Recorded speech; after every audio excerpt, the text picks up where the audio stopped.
Stop explaining yourself. Stop trying to fix them.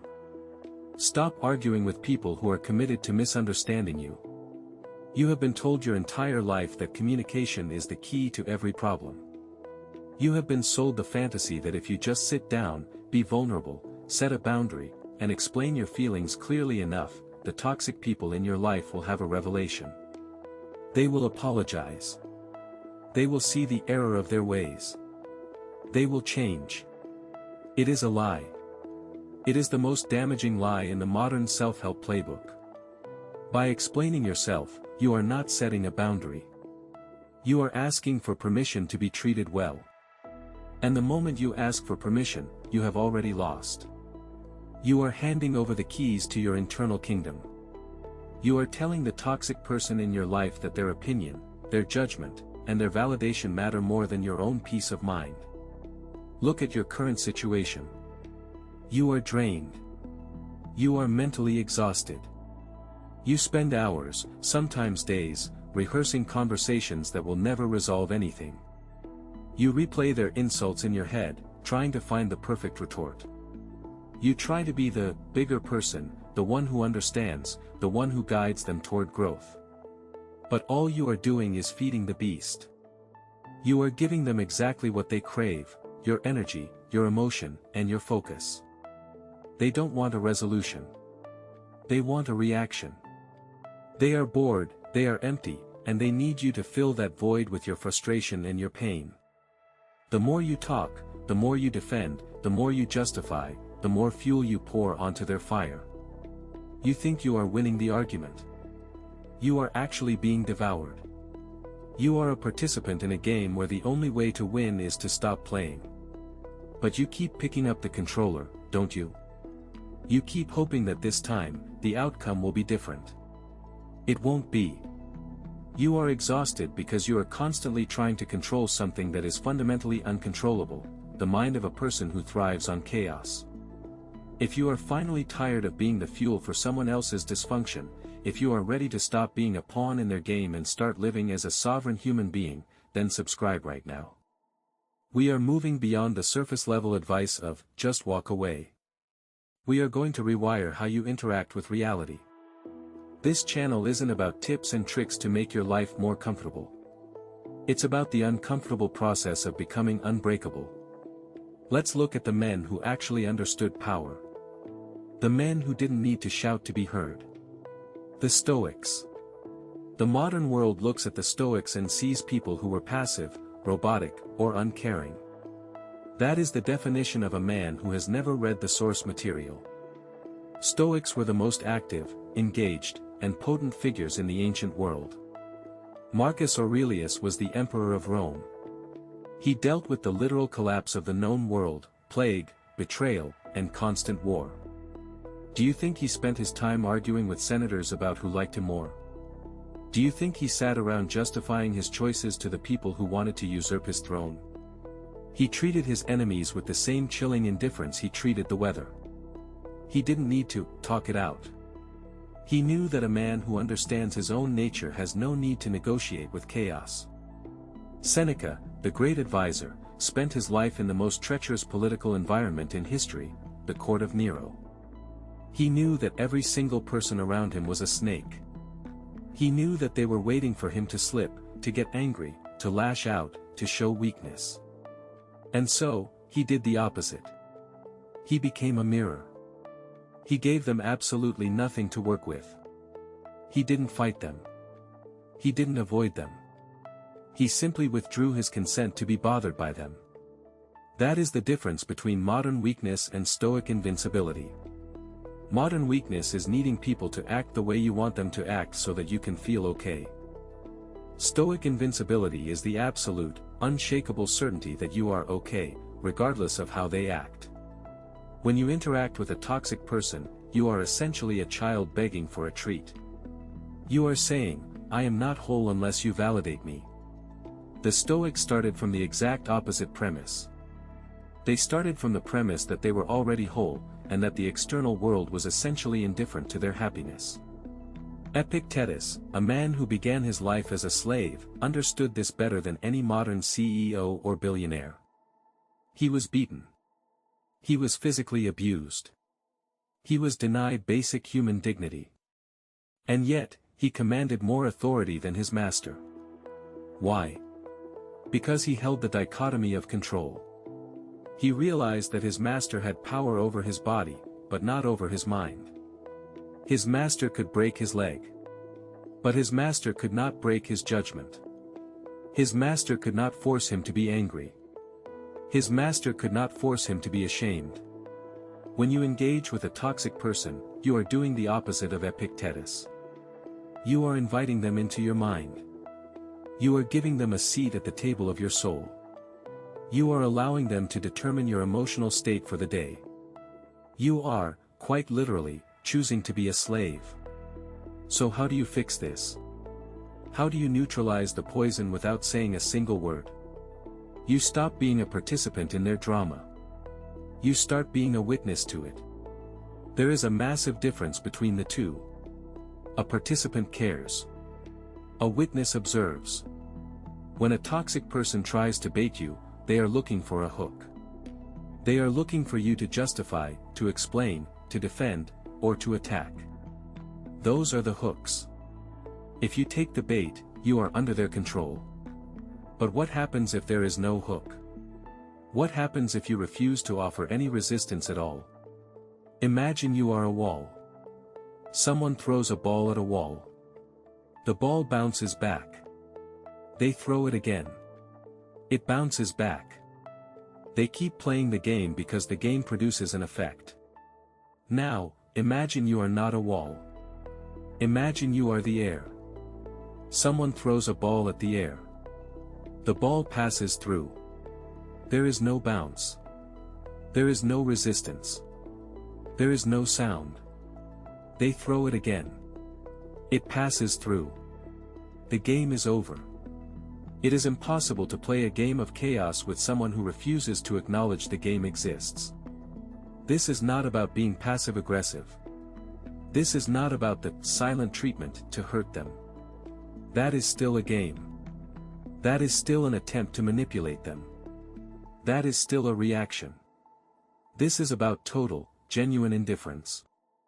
It is the realization that they simply do not matter enough to disrupt your rhythm. You are the master of your own attention. You are the guardian of your own reality. Why would you spend your finite time, your precious mental bandwidth, analyzing the behavior of someone who is fundamentally unaligned with your mission? You wouldn't. But you do. You do it because you are addicted to the conflict. You are addicted to the feeling of being the one who is right. You are addicted to the ego boost of winning the argument in your head. Let that addiction die.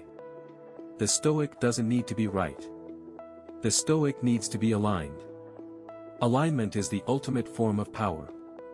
When you are aligned with your own character, when you know exactly who you are and where you are going, the behavior of others becomes background noise. Think about the way you walk through a busy street. Do you stop and explain yourself to every person you pass? Do you argue with people who bump into you? Do you try to justify your presence to the people who look at you strangely? Of course not. You have a destination. You are focused on where you are going. You are an object in motion. People who are not going anywhere are the ones who stop to argue. People who have no mission are the ones who focus on the mob. The moment you start focusing on your own life, on your own character, on your own discipline, the toxic people around you will begin to fade. They will realize that their hooks no longer catch. They will realize that you are no longer a source of supply. They will move on to someone else. And you will not even notice they are gone. This is the part that modern psychology gets so catastrophically wrong. They tell you to work on your relationships. They tell you to set boundaries. They talk about healthy communication. But you cannot have a healthy conversation with an unhealthy mind. You cannot negotiate with a person who doesn't respect the concept of truth. You are trying to build a bridge with a person who is trying to tear it down. Stop building the bridge. Just walk away from the river. This requires a massive shift in your identity. You are not the person who is being targeted. You are the person who is focused on the work. You are the person who is focused on the mission. When you have a mission, everything that is not part of the mission is a distraction. Is this conversation part of the mission? If not, then it is a distraction. And what do we do with distractions? We ignore them. We move past them. We don't get angry at the distraction. We just don't give it any of our light. This is the Stoic secret. Marcus Aurelius said the best revenge is to be unlike him who performed the injury. Do you understand what he meant? He didn't mean to be nice to them. He meant to remain uncorrupted by their chaos. He meant to remain so anchored in his own principles, so centered in his own character, that their attempt to hurt him couldn't even touch his skin. They hit a wall of stone. They wanted him to break, to get angry, to get petty, to get even. By doing that, he would have become just like them. But he stayed an emperor. He stayed a Stoic. He stayed a man of reason. That is the ultimate victory. It's not about winning the argument. It's about not having the argument in the first place. It's about realizing that you have a short amount of time on this earth. You have a finite amount of energy. You have a finite amount of focus. And you are choosing to spend it on people who do not matter. You are choosing to spend it on people who are fundamentally trying to drag you down to their level. Why? What are you getting out of it? Is it the feeling of superiority? Is it the feeling of helping them? Is it the feeling of not being alone? Let it go. Be alone if you have to. Solitude is infinitely better than being in bad company. The company you keep determines the direction of your life. If your company is toxic, your life will be toxic. It is a mathematical certainty. Stop trying to change the math. Change the variables. And the only variable you have 100% control over is yourself. You cannot change them. You can only change how much access they have to you. And access is a privilege. It is a privilege that should be earned, not given away to anyone who happens to be standing in the room. You are a fortress. A fortress doesn't open its gates because someone knocks on them. A fortress opens its gates when it is ready. You are the gatekeeper. You are the master of your own domain. Start acting like it. Stop feeling bad about not replying. Stop feeling guilty for not attending the drama. Stop feeling responsible for their emotional regulation. They are grown adults. They are responsible for their own minds, just as you are responsible for yours. If they are acting like children, it is because they have chosen to be children. You do not have to parent them. You do not have to teach them. You do not have to suffer for them. Let them be what they are, and you be what you are. Be a person of character. Be a person of reason. Be a person of focus. The world will respect you for it.